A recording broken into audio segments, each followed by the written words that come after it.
Hi, I'm Dan Swinsko, and I'm going to show you the warm-up that we recommend for our baseball and softball players here at Train to Win.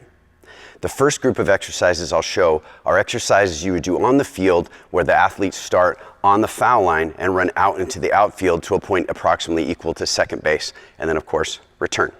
The second group of exercises can be done in a circle if you like that, or the player can just assume any spot on the field that he or she prefers. But as I do them, I'll explain to you the coaching points and why we think they belong in the warm-up, and then you can choose if you use them. If we do this all the way through, I think it's a very complete warm-up. Back when I was coaching, this is exactly what I used. I hope you enjoy it. Let's go. Okay, our first exercise on the move is simply running. We're gonna run to that point I told you about, but we're gonna run backwards. I don't think you need me to show you that one, so we're gonna skip that. How many times you choose to do that, however, is up to you. So if you're in the Northwest, where I used to live, and it's damp and cold, you may want to do a few more of these just to kind of kick off the rest and get the kids moving, particularly if we're talking about a school team where they've been sitting in a classroom the entire day. It's just a nice way of just getting things going and just start the body heating up and starting to move athletically. But however many times there and back you choose, up to you. Now, after that, let's get started with the ones that mean a little more. The first one we're gonna do is a karaoke. Now, when kids learn karaoke, sometimes when they do that, they have that high, like a hurdle hop built in. I don't train it that way, but if they've learned it that way, I don't say a darn thing. I just let the kid think that's normal and that's fine. But what I'm looking for with this, essentially, is if you make a straight line through your arms representing what your upper torso is doing, and then as you karaoke, you're having that pelvic rotation back and forth. Having that dissociation of pelvis and rib cage is huge for rotational sports. So we'll have them do the karaoke there and back.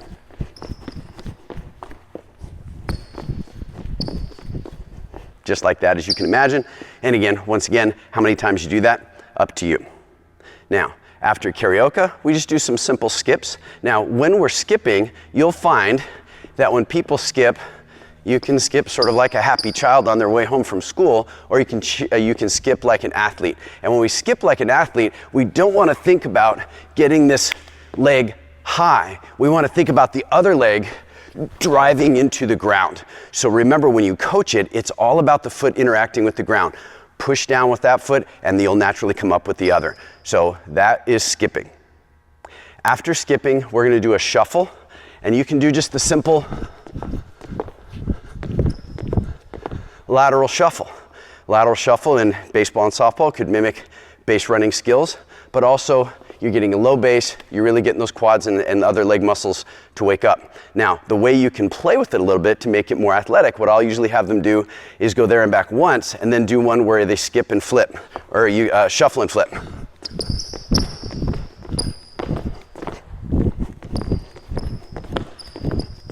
So they're just doing these 90-degree turns while they're shuffling.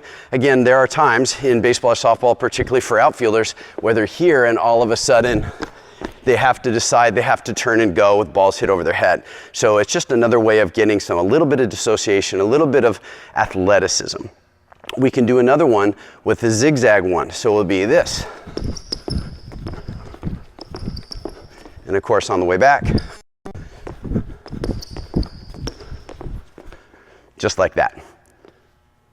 Another skip variation I like are jumping jack skips.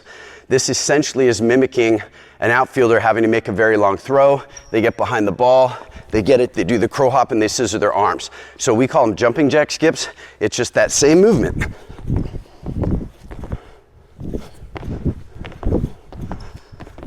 And off they go there and back. The next two exercises go together. It's butt kickers and tin soldiers. So I'll have them go butt kickers first, tin soldiers second, coming back. Now here's the point of a butt kicker. When we're doing a butt kicker, we are going to be doing this with the knee, okay? Now, my knee doesn't have a range of motion to hit my butt, but you get the idea. The point is, a butt kicker is this. So your feet are behind you the entire time. That activates your hamstring and gets a little active stretch on the quad. It isn't this. See how my knees are in front of me? That's what I see when people do it wrong, is they think it's just sort of jogging without actually a lot of forward propulsion. It's this. So you want your knees underneath your hips the whole time. When you do it that way, your forward progression will be slower. Generally, the person in the back of the line did it the best. The person in the front line probably did it the worst. But that is butt kicker. Remember, you're trying to keep this line, have a bend in your knee with your foot coming up, so you activate those hammies, wake them up, and at the same time, if your leg's in that position, you get a little stretch of your quad too. Now the return, we call tin soldiers. Now a tin soldier is basically an active hamstring stretch with a crossbody reach. So I tell people, I want you to kick your palm, kick your palm, kick your palm. This is the one move where more than any other, what you'll see is something useful followed by a bunch of not useful.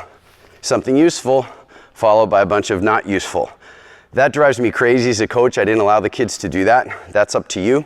But I really think if we sort of take our warm-up as we are starting to evolve from whatever person and whatever thought process we had getting to the field to now we're on the field, now we're thinking about our sport, now we're thinking about the business at hand today to either accomplish some things in practice or to win a ball game. And so I want focus. I don't want lackadaisical. I have no problem with kids having fun and goofing off, but within limits, but I don't want wasted reps. So every single one, kick that. Now you're gonna have kids who can't, and that's fine.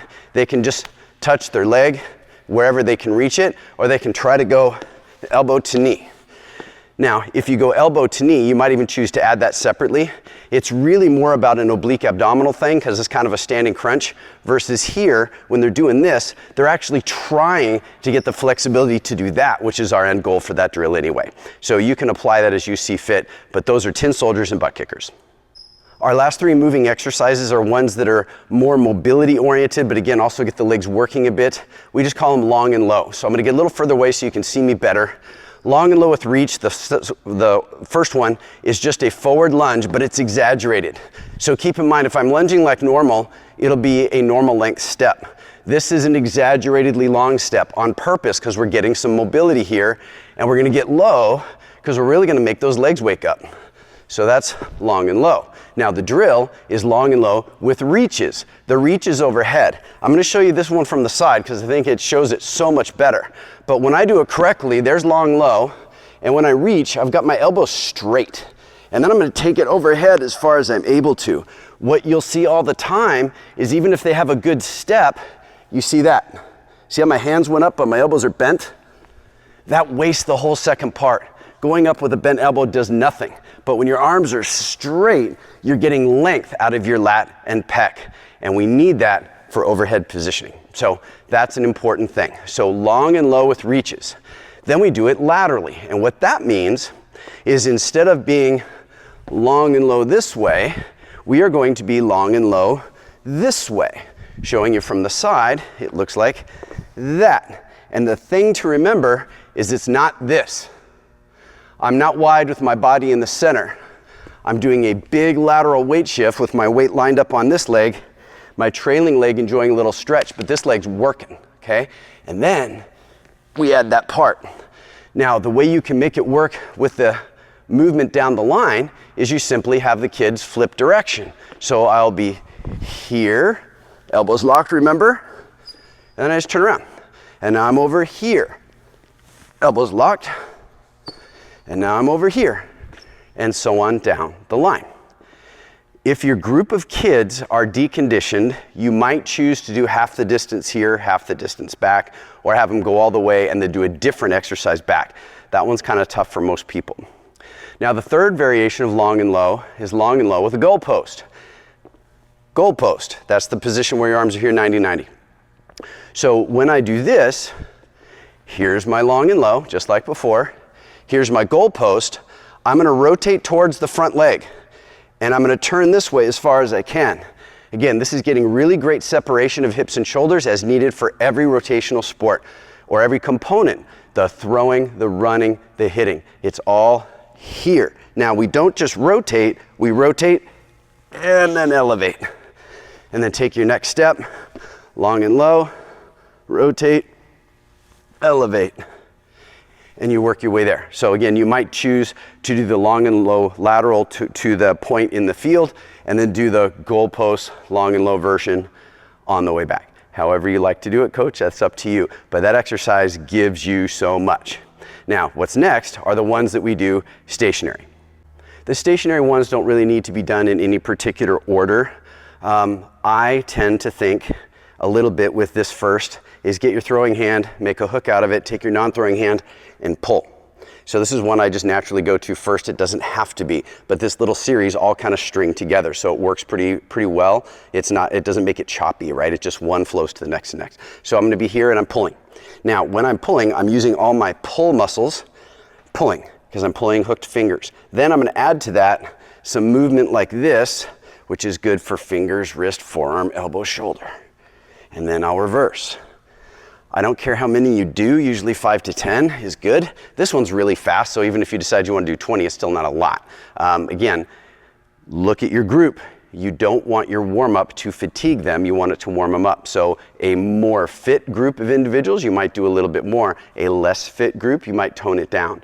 If you have kind of a mix, which we often have, if you see a kid struggling with the warm-up, take that kid aside and say, hey, so-and-so, I know some of these are pretty hard for me. I still want you to do them, but when everybody else says 5, I want you to think about doing 3 or 4. If everybody else is doing 10, I want you to think about maybe 5 or 6. So just slow it down. I know you're working hard. I appreciate you out there, but hey, let's not wear you out. We need you for the game, right? So just have a conversation kind of like that. So there's our pull with the circle. Then we just reverse it with a push. And now I'm pushing. I'm making a fist with one hand and I'm compressing. So I've got this going on both sides. So now I'm activating push muscles, and then I will superimpose the circle, however many you choose, circle the other way, the same number. Okay, then from there we can go right back to our hooked fingers and do some kayaking. So now in this pretend kayak that you're sitting in, your arms as you pull apart are the paddle, the paddle with a little blade at each end. And you're gonna dip that paddle in the water and propel yourself, then dip the other paddle in the water and propel yourself. So when you do this, you're activating your oblique abdominals, but the other thing you're doing is you're getting some thoracic mobility. Again, even if we're talking about kids, not adults, they spend so much time at a desk, they spend so much time slumped over a phone that they tend to get problems of middle age in their teenage years. So now we've got kids with really stiff thoracic spines. Getting those things to move is really important because all your kids are on their phone all the time. So kayaking, and then you hit reverse. So when I'm kayaking forward, I'm thinking about dipping my elbow into the imaginary water and create energy that way to propel myself. When I'm in reverse, I dip my elbow in the water and I do that. So now my boat is going backwards. And again, I'm still pulling. So we've got that one there next. Another one that works really well in this little series where I'm just have my hands going together is one we call spiders on the mirror. And with spiders on the mirror, what you do is you take the pads of your fingers, all 5 of them, and then push them together, and then you turn them over and turn them back, and turn them over and turn them back while you are pressing. So again, we're thinking about waking up the muscles in the hand. It is the hand that holds the ball after all, and super important for our pitchers. So spiders on the mirror is a good one to do just right there after that.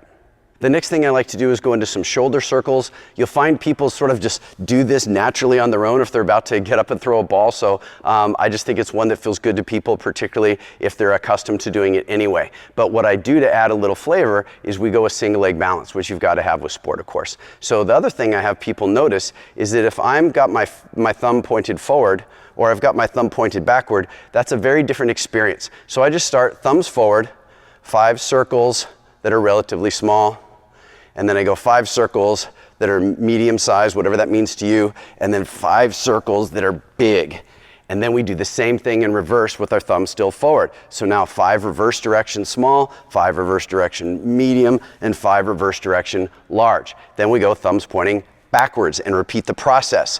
But we're gonna be on the other foot this time. So now I'm balancing on this foot, and now I'll have my thumbs backward, shoulders turning one direction, small 5, middle size 5, large 5, and then reverse the direction of my circle, 5 small, 5 middle, and then 5 large. So I ended up getting both shoulders, both legs challenging single leg balance, and warming things up. It works really well.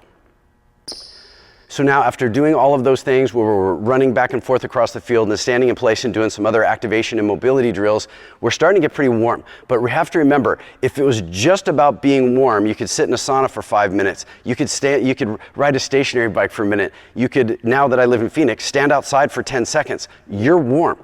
it isn't just about being warm, it's about being neuromuscularly prepared for the movements that are coming on. So we've done a pretty good job of doing that, but the last little thing that we're gonna do is do some sort of neural activation. Get that nervous system ready for what we're about to do, stuff that's explosive, stuff that's fun. And so doing some explosive stuff where you have to move really fast, but for just a short period of time, and if you can make it look in any way like the sport, all the better. So I've got a couple that I like to use. One is simply just jumping in place. So I'm gonna have the kids just do, say, 3 jumps. All I ask is they have a semblance of control. So I say, I want you to jump as high as you can, but I also want you to try to have your feet land in the same footprint every time. Ready, go. So it's 1, 2, 3. And so they get those 3 in a row, and then we go to what we call grab the candy. Grab the candy is the idea that I'm going to be in my athletic base. Now I'm thinking sort of like an infielder, and I'm going to present my glove like this. So I'm going to be here in this position to start. And the grab the candy part is I'm going to reach across my body and grab it, reach across my body and grab the next one. And I'm going to do it rapid fire, and I'm going to do it for about 5 seconds. The kids sometimes feel silly when you do this, so the fact that you're only asking for 5 seconds is helpful. So I'm going to be here and then just like that. So you've got about 5 seconds of super high intensity rotational stuff. And when you do it like that, you're going to challenge their ability to have a stable base, but also have rotation of the torso. Again, getting that stability of the lower side with rotation up above. That is an important skill for any throwing athlete. Plus, when you do it really, really fast like that, we get that component we were talking about before of getting that nervous system to really wake up. So if you go through all of that, you should have your team ready to rock and roll. I hope you have a great season. If you have any questions or comments, put them in there, and I'm happy to answer them as soon as I see them. Thanks so much.